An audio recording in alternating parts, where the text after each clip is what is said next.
Rap News Street Politics, the best hood channel on YouTube, and y'all know that we had to cover this Big U indictment. Man, as we see, the whole world is blew up over this situation between Big U, Bricc Baby, Luce Cannon, and their co-defendants in this investigation that the feds are calling Operation Drawdown. Now, we seen 19 pictures on that whiteboard, and we know, man, that's the nastiest place you could be with them people talking on the microphones and your face in the back. But, you know, we got our hands on the paperwork, a criminal complaint that was given to the judge over the telephone, recounted by Special Agent Andrew James Rusa. And everybody that watched that A-Tray Gangsta Crip federal indictment, we got more of the same.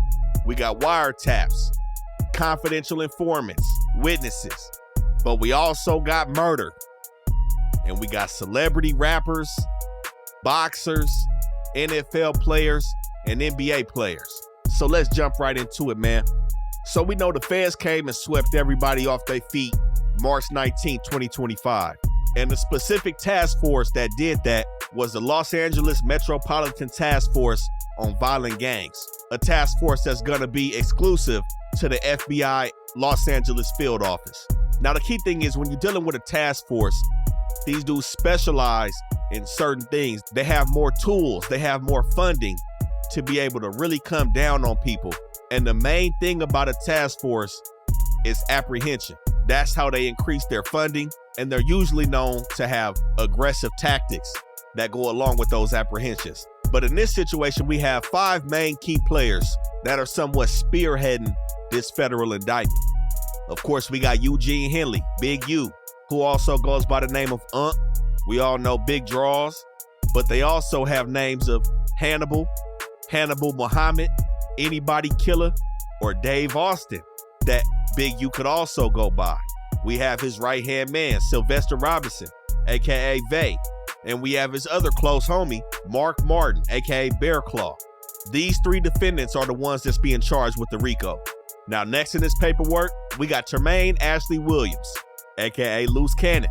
He's charged with interference with commerce by robbery. Now, you know, every time they talk about interfering with commerce, it's always federal. Then we got Armani Aflahe, aka Monty. Y'all may know her as Trap Kitchen Monty. She's down on this indictment for transportation of an individual in interstate commerce with the intent that the individual engages in prostitution. We're gonna break all this down.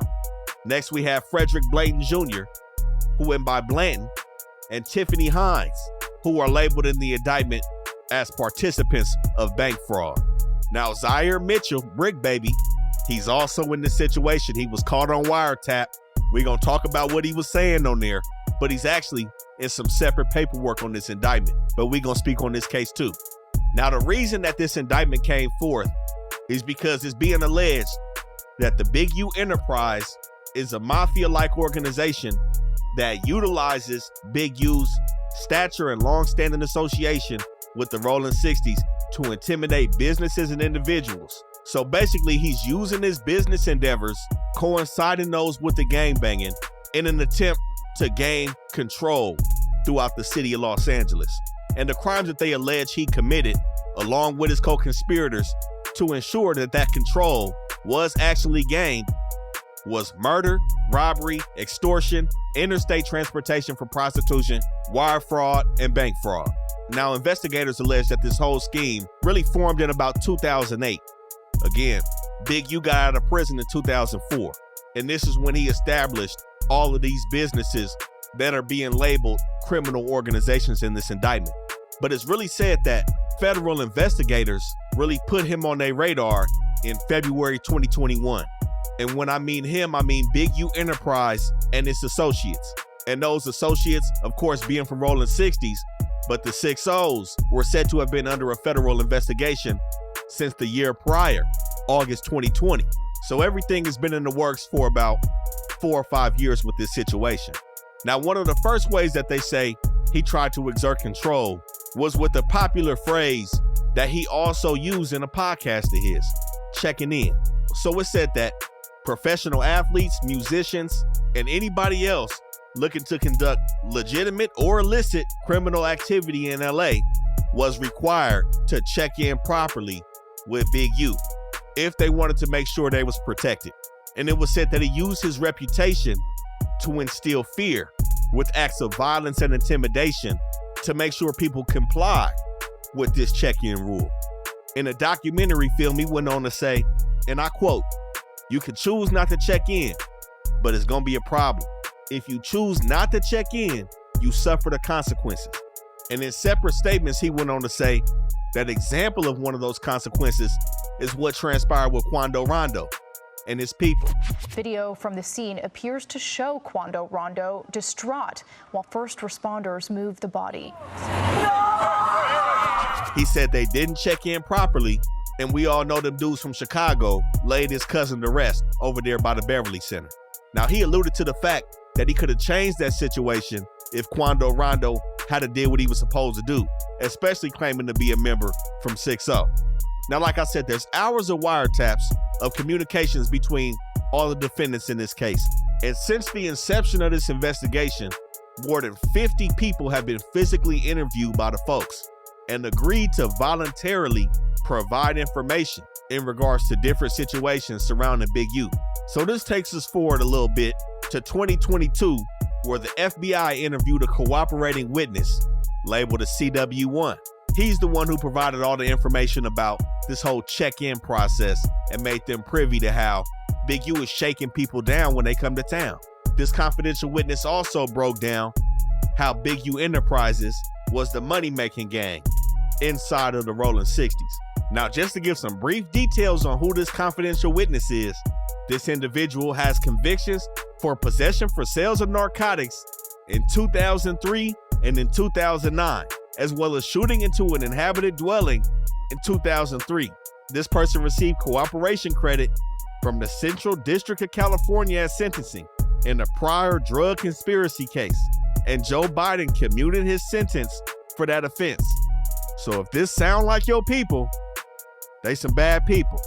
He stated that these rap artists, athletes, not only had to check in verbally, but they also had to pay a fee, which takes us to Adrian Broner. So CW1 recounted an event that happened with Adrian Broner in June 2019, where it said that AB and a couple NBA players had a little dice game jumping off, in which AB had pulled out some trick dice and whooped all them NBA players' feet in the dice, totaling a debt of $1.5 million. After this dice game, it said that Big U sent his homies to rough AB up. It said that AB didn't check in properly, and now he trying to whoop people for millions in the city. Big U wasn't going for that. So it said his involvement was really at the root of the whole situation due to him being involved in the parties, the gambling parties, dice games, little celebrity parties. He was in the mix everywhere. And it was said that he forced AB to forgive the debt that was owed to him from these NBA players. But it didn't stop there. He was paid $100,000 by these NBA players for negotiating the debt with Adrian Broner.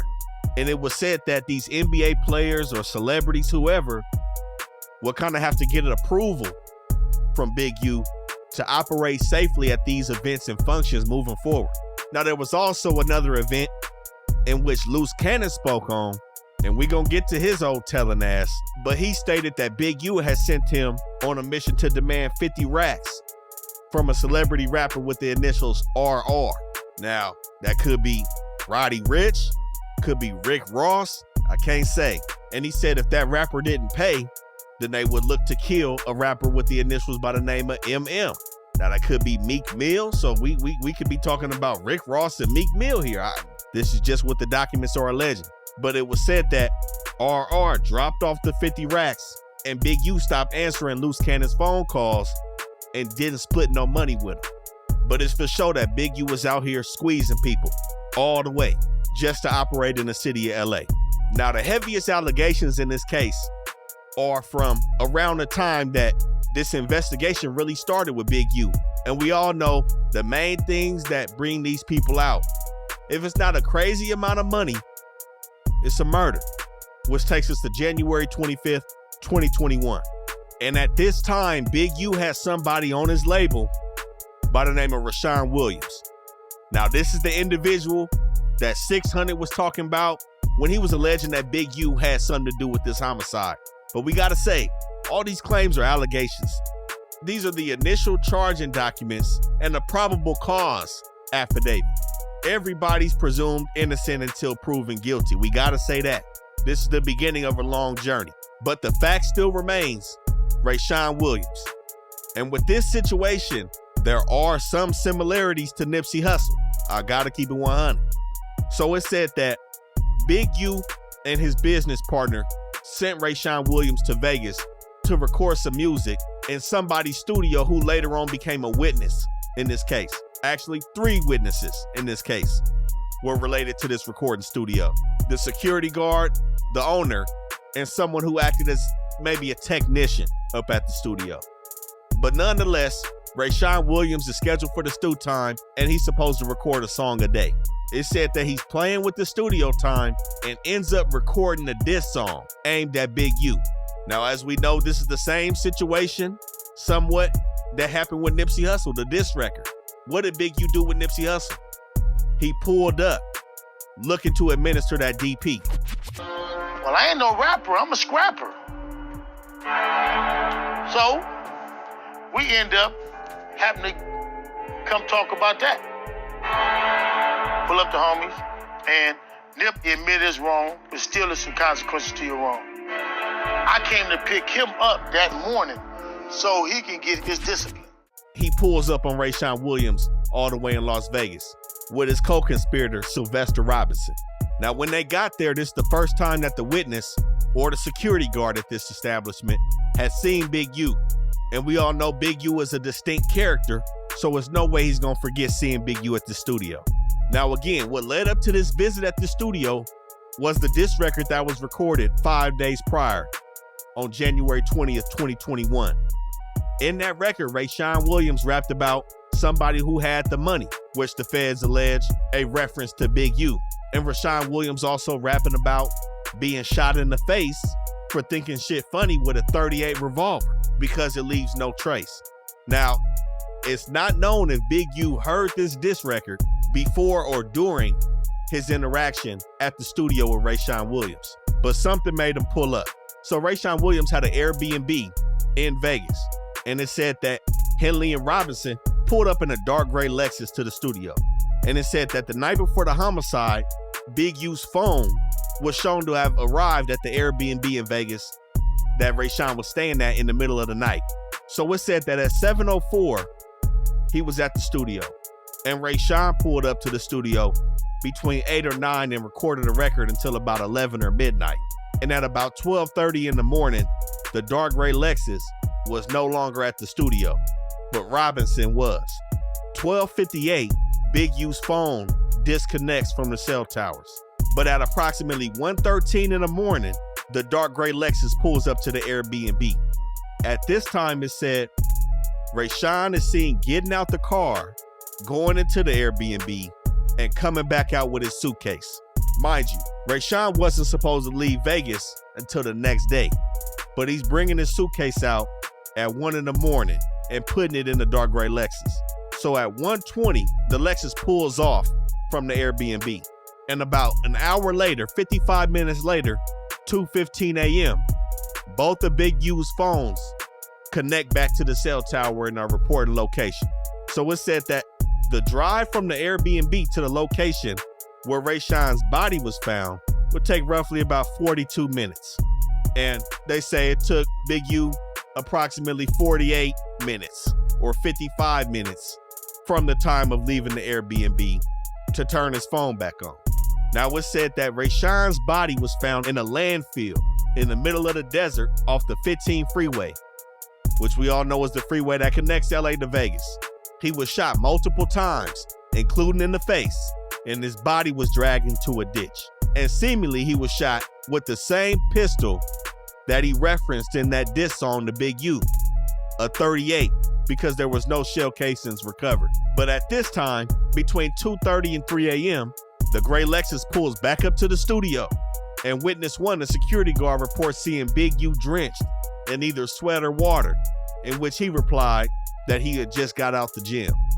7 hours later, Rayshawn's body is found in the desert. Big U was out of there an hour after that, 10 a.m., back to LA. Now, because of inclement weather on the night of the murder, the DNA couldn't be restored. So a lot of DNA matches were coming up inconclusive for what was left at the scene. But witness one will go on to make statements to the feds and to the North Las Vegas PD about this incident. And it said that Big U ordered somebody to go get the surveillance cameras out of the studio, destroy everything, to the point where they had to send money to the studio owner to get a whole new surveillance system. And a month after this is when the feds start really forming their investigation on Big U. Now, again, for everybody that watched that A-Tray video, man, if you ain't seen it, go check that out, because it's terms that are going to be continually used when speaking on federal indictments, like the Title III, which is the formal term for wiretap, in which both Luce Cannon and Bricc Baby were recorded on. So not too long after this homicide took place in Vegas, Big U is back doing the regular situation in LA, shaking businesses down. And Luce Cannon is said to be one of the quote-unquote enforcers of his shakedown crew. And there was one particular spot that Luce Cannon implied that he had dealings with in a weed dispensary in LA. Now, the owner of the dispensary was charged tax every month by Big U and Big U Enterprises, to the tune of some months $25,000 a month if business was booming. But that, of course, that number was fluctuating. But at some point, the owner of this weed dispensary, who is a cooperating witness, of course, decided to stop paying because he didn't see the benefit of being taxed and shook down. So Big U sends Luce Cannon and some other dudes to rob him and put that pressure on him to make sure he's paying. And at this point, once Luce and all these dudes brought the work back to Big U, he also called the owner of the weed dispensary to come to the house as well, in which he gave him his items back, but put his tax on it to make sure he was getting his money. Now, the feds allege that Luce Cannon did nothing but corroborate the witness stories by telling all of this information on No Jumper, where they said Williams admitted to the robbery and the aftermath on the podcast. He also stated that he was Big U's right-hand man and started to implicate himself and Big U in certain crimes on these podcasts, which made Big U send that cease and desist to No Jumper and Vlad TV. The fans was watching. They seen Luce Cannon refer to Big U as Big Useless or Big Uterus.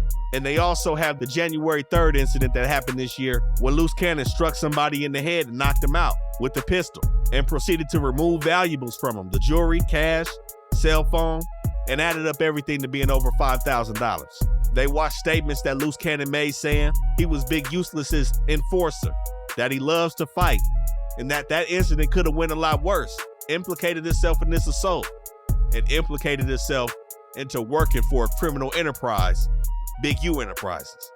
He also posted some of the fight and also spoke about how he was with Big U when P&B Rock was killed, and that they would have told him to comply with them dudes that killed him from A7 so they can bargain and get his jewelry back and tax him on the back end. He implicated himself in all of this, and we see him looking stupid, looking at his wife now, with the feds all around him. All that playing, doing too much playing on the internet. This shit not a game no more. You know, these dudes was known for fabricating situations, making up stories, and falling back in and falling out with people, doing a bunch of shit. Now people looking crazy. He also made statements online that he kidnapped a victim and put him in the trunk of his car and drove him to Big U's house. Why are we talking about this? It said y'all was trying to kidnap him. No, that's capital. So explain that story. Wait, so how did you even come in contact with it? And I think supposedly there was a Big U portion of it. Yeah. So basically, the Grabbed security is LA niggas.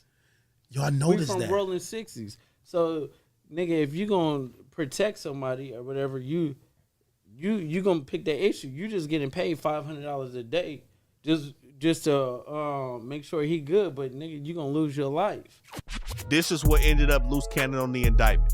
Now, it seemed that he didn't even need a wiretap. He'd do it for the camera. Bricc Baby, on the other hand, they initiated that Title III, man, and he was on there talking about a robbery.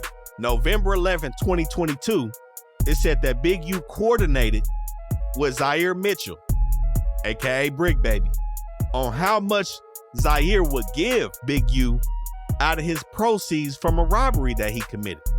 So he was shaking Bricc baby down. All that popping it. But this is why he was still allowed to participate in hood activities and claim the hood, bang the hood, do all this. He getting shaken down by the OG. So all them dudes, Don Bonelli, everybody that was calling him out, come to the hood, that shit didn't matter because he was paying his dues. As you should. I mean, that's what everybody does. That's what the G homies is looking for, especially from these young niggas. Anybody that's gonna get on here and debate that, you ain't never seen it, man. That's crazy. This is what happens, especially to the younger generation, man. We seen what happened to Sucker Free over in Lennox. We seen what happened to Money Sign Suede. Y'all go make sure y'all check our Nipsey video out. Kevin McIntosh put a copyright strike on us. Kev Mac made us take it down. He did that, told on us on YouTube, trying to protect the situation. We broke this situation down in 2021. Look what happened to Nipsey. Go see what was said in there. But it was said that Bricc baby robbed somebody and Big U was counting out the money and said it was only 2-3 racks. Bricc said it was supposed to be between 5 and 7. But this little situation right here got him wrapped up in a federal indictment on the wiretap and paying the OG homie, furthering the criminal enterprise is what they saying. So just like we spoke on in that Anjefe A-Tray Gangsta federal case, where they had controlled buys with confidential sources and witnesses, same goes here. Instead of buys, they had controlled extortion payments. So the people that Big U was shaking down, the FBI was giving them money to make sure it gets into Big U's hands as a documented payment for his extortion methods. November 19, 2021, again, not even a year after that murder, the FBI provided $500 in cash for the meeting, and Victim 1 paid that money to Henley. January 20th, 2022, the FBI provided $1,000 in cash that Victim 1 paid to Robinson for Henley. February 17th, 2022, the FBI provided another $1,000 in cash that Victim 1 paid to Robinson on camera for Henley. In one of the meetings, Victim 1 paid Henley out of his own money, but it was documented and given to the feds on camera. And in this instance, Henley said they bumped it down to $1,500. They was taxing him a little bit more at that time in July of 2022.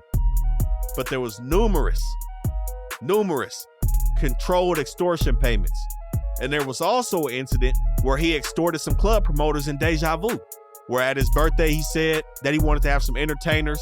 T.I. and Wiz Khalifa was supposed to pull up. He said he wanted 33% of what the bar made for the night. So after that, he calls one of the promoters and basically is like, look, y'all put my face on this flyer. It's all over the city. My wife is tripping. I need 30 racks. Club promoter like, man, maybe 20, because 30 is the pot. So I'll give you 20, I'll take 10. Big U said no, 30. Wiz Khalifa, T.I. didn't end up pulling up. Some witnesses seen him shake the club promoter in the back for that 30 racks. And on top of that, he still asked for the 33% of the bar. And of course, these demands were followed by threats. He said he'll tear the whole shit up if the demands aren't met. He said it had 5,000 6-0s in the club to tear it down. Bring me my money. So he was doing a lot of strong arming in the city.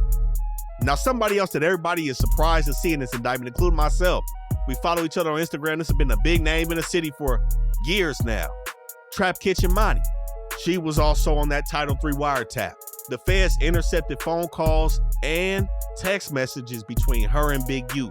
Now, they also alleged that Big U was smacking it. I can't say that's what's in the documents.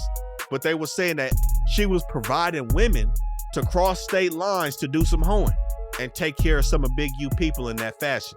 Now, in June 2023, that federal task force interviewed her at her house. She admitted to promoting prostitution, noting that she was known for bringing the hoes. She provided females to Big U as long as they was paid. And the next day after this, she was supposed to go up to the FBI field office and let them sync her phone up to their computer to extract all the data. Now, of course, she wasn't supposed to have communication with anybody after this interaction, but they intercepted her talking to Big U and meeting with Big U. And at this time, Big U was already knowing that the feds was tapping phones. But at this time, she meets with Big U, breaks down everything that happened. And, it looks like Eugene grounded her a little bit, made her pull her shit together. And she didn't cooperate anymore after that point. She didn't make another statement.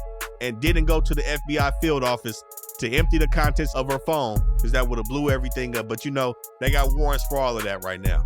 The biometrics, everything. They're trying to go through everything right now.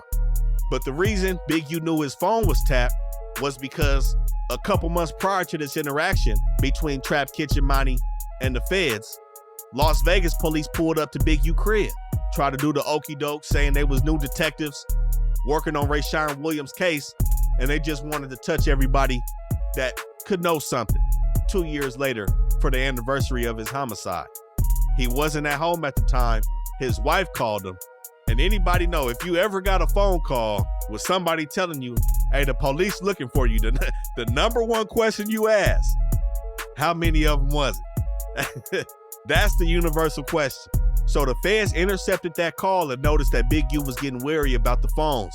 He didn't return home for 2 weeks after that point and started to move a little differently. But like I said, there was already hours of phone calls and what the feds will call a pertinent conversation that had meaning in relation to the indictment or the case. But you know, this whole situation right here gave them the opportunity to go ahead and look into his financial affairs, which is where they hit him with the EIDL. A lot of people's thinking of PPP. When the IRS involved, it was that EIDL, the one before the PPP that wasn't forgivable. Everybody know what I'm talking about. Don't do that. They said he got 90 racks from the EIDL under Unique Music, saying he operated with a $200,000 profit for the year when he was actually at a $5,000 loss, and got him for a fraudulent application on that. So this is where the bank and the wire fraud come in. The embezzlement. It said that he embezzled around $150,000 on 7 separate occasions, where we see in August of 2019, he got $20,000 donated to his business by an NBA All-Star. January 2020, $14,000 that he embezzled from a payment from an award-winning music publishing company. Now, the embezzlement happened because these people were donated to a business. So in this case, for example, the publishing company donated $24,000. Once they followed the money, it was seen that $14,000 out of that $24,000 was transferred to his personal bank account and being used for personal expenses instead of the business expenses that were negotiated at the time of the donation. Simple stuff. Very simple. They trying to add everything up. This is what the feds do. And it said September 21st, 2022. He embezzled $19,000 out of a $20,000 donation from an NBA MVP, former NBA MVP. And he also had a situation with ex-NFL player Willie McGinist. Well, I believe it's Willie McGinist, based on a situation that Willie McGinist had in the club at the same exact time. And the indictment is referencing somebody named WM, who was a former professional football player, where it said that this individual busted somebody in their head with a bottle at the club. Big U had to step in and had to squeeze them folks from pressing charges, getting the heat off Willie McGinist. Is this how his son is in the NFL? I can't say. I'm not gonna go there. Of course, you got to be talented, but we see a lot of the company Big U was keeping. It's some high-ranking people, especially in LA. Now, they also allege that he misappropriated funds from the GRYD program and from the city of LA. Now, the GRYD program is also that situation where 600 and all these dudes is talking about how he's working with the police. It's a gang intervention program where they do have dealings with the folks as well. But clearly, if he was operating with the folks, it didn't help him none in this situation, man. When we see it looks like 600 really is the folks. But since 2015, his company Developing Options received $550,000 from the GRYD program. And between July 1st, 2018 to July 30th, 2023, he received $2.3 million from the city of Los Angeles. This is what people was talking about when they said that peace was inflated. That peace movement that was happening in LA, 8 Trays, the Hoovers, whoever, 6-0s was sitting down, is some large money involved in peace in these intervention programs. This is what was being alleged. This type of paper. You can't fault nobody for trying to get a legal bag. But when the funds are misappropriated, this is how you see a situation like this. And on the wiretaps, we also see multiple threats, many to Wack 100, where he's communicating with people stating that he needed to break Wack 100's jaw and that he needed to beat the shit out of Wack 100.